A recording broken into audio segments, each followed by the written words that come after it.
Good afternoon from the CHINT regional office in Dubai. Very pleased to welcome Mr. Ahmed Negm, Director of Strategy and Marketing at CHINT for West Asia and Africa. Thank you very much for being with us. Thank you so much. Very pleased to have you here. Thank you very much. So we had COP28, we had the year of sustainability. It's very important to keep the momentum. Yes, that's the biggest challenge that we are encountering. So what is your plan at CHINT in terms of sustainability and ESG? Actually, sustainability is a part of our DNA. ESG is part of all our actions. And actually, we start by ourselves. So we start to walk the talk. The initiative that we started is going to be continuing regarding what we are going to invest for ourselves for keeping our work and our sustainability as part of our commitment. So we have a net carbon declaration where we are going by 2028 to have carbon neutralization, and by 2035 we're going to have net zero for all our facilities. Wow, very bullish target. This is really going to be implemented, followed up by the management. Externally also, as you may be aware, we have our conference having very strong focus in October last year, where we invited 300 customers from all over the world to discuss all the activities that we are going to deploy regarding sustainability solutions that we are bringing into the market in the coming time. As we speak now, more than 24 billion kilowatt hour are generated annually from CHINT solutions, and they are saving a lot of carbon emissions, more than 24 million tons annually. So what we did, we are going to continue. We keep our commitment, and moving forward, we are going to keep on implementing actions for protecting the environment and net zero activities. Digital transformation plays a major role basically as part of the transformation. Would you please tell us more about your strategy in this regard in particular?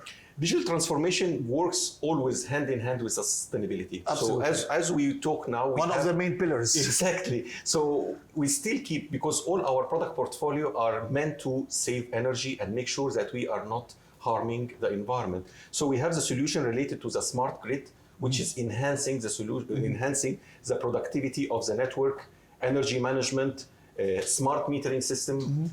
We also launched solutions related to smart street lighting. So the street lighting, it's not as usual like having the solar panel and the battery and saving. It also has extra IoT activities. It has now built-in screen connected. You can see what's going on the traffic. You can give much more advertisement. This is a good solution for the smart cities. Moving forward, also, we have the solutions that we are implementing now in Middle East related to IIoT, which is the Industrial Internet of Things, to enhance the productivity of the factory and also work on the predictive maintenance. So all these initiatives are working hand in hand. We start deploying it in many countries, one of which was in the later Smart Grid exhibition in Saudi Arabia, where we showcase more than 6 innovative solutions that we are bringing to the region.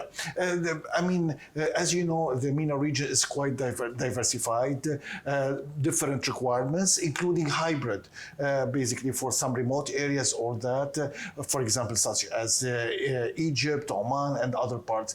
What are you offering in this regard as hybrid solutions? This is very good question. Actually, we are working with our partners to use the solar energy to serve the needs of the customers. One of the initiatives we took was in Egypt last year. Maybe we have talked about it in SAVE initiative, and this has been also appreciated by the National Initiative for Green and Smart Project in Egypt, where we are deploying solutions for energy for farming. So for this one, we are using the solutions of solar mixed with the diesel generators, where we are using the majority and the peak load supplied by the solar together hand in hand with a backup solution from the diesel generation, working in order to supply 24/7 solution. And for this one, we are selling water and energy as a service. So the developer or the farmer doesn't pay capital expenditure, he pay as he goes. So it's pay as you go, and it's something like converting the capex into opex. So this solution of hybrid is very much essential in order to be able to grow and in order to be able to work on sustainability where you don't have a continuous water source, power source.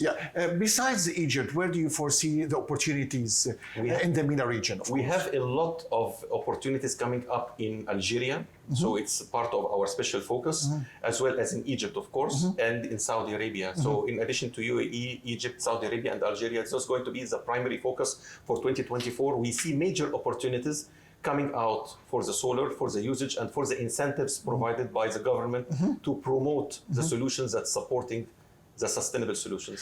My last question is about basically policies, and the region is really going and modernizing all the policies around. Do you have any suggestion?